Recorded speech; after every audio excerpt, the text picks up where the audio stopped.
Hi, Dan Kurz from Bonita Springs, Florida. You've given many clues to investors to help them calculate Berkshire's intrinsic value.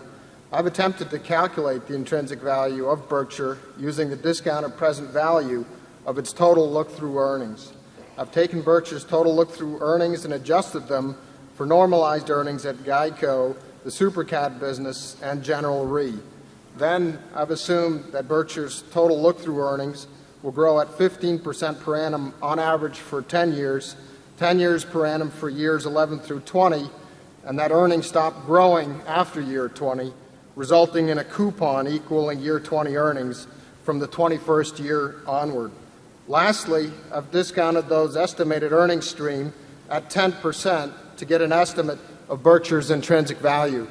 My question is this a sound method?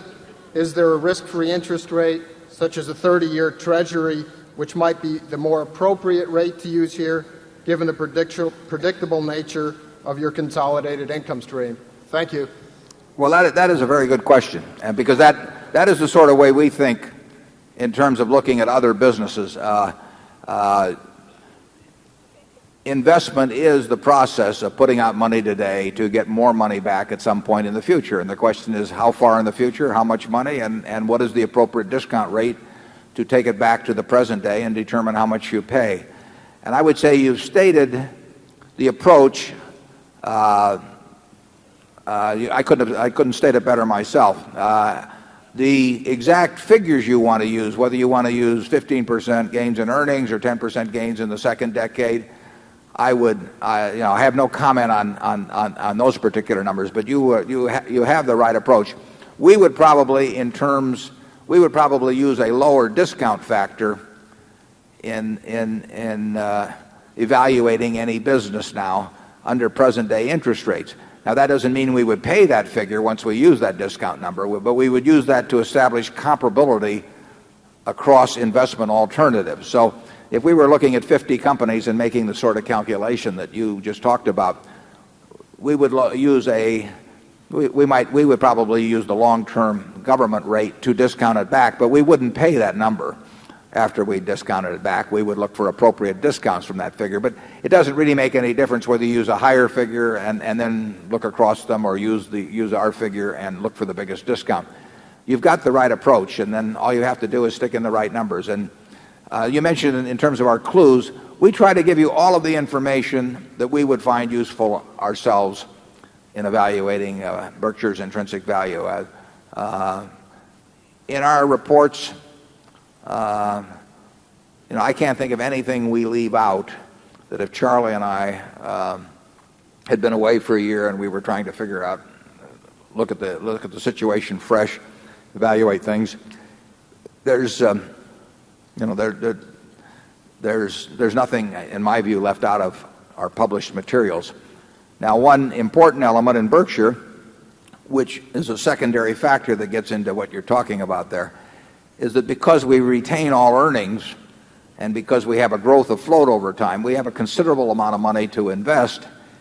And it really is the success with which we invest those retained earnings and growth and float that will have an important factor in how fast our intrinsic value grows.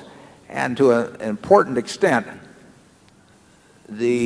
what happens there is out of our control. I mean, it does depend on the markets in which we operate. So if our earnings plus float growth equals $3 billion or something like that in a current year, whether that $3 billion gets put to terrific use, satisfactory use, or no use at all virtually, really depends to a big extent on external factors. It also depends to some extent on our energy and insights and so on. But the external world makes a big difference in the reinvestment rate. And, your guess is as good as ours on that. But if we run into favorable external circumstances, your calculation of intrinsic value would result in a higher number than if we run into the kind of circumstances that we've had the last 12 months. Charlie? Yeah, for many decades around here, we've had roughly 100%, more than 100% of book net worth in marketable securities, and had a lot of wonderful wholly owned subsidiaries to boot. And we've always had a very attractive place to put new money in as we generate it. Well, we still got the wonderful businesses, but we're having trouble with the new money. So it's not trouble, really, to have a pile of lovely money. This is not. I don't think there should be tears in the house. Have you ever run into any unlovely money, Charlie?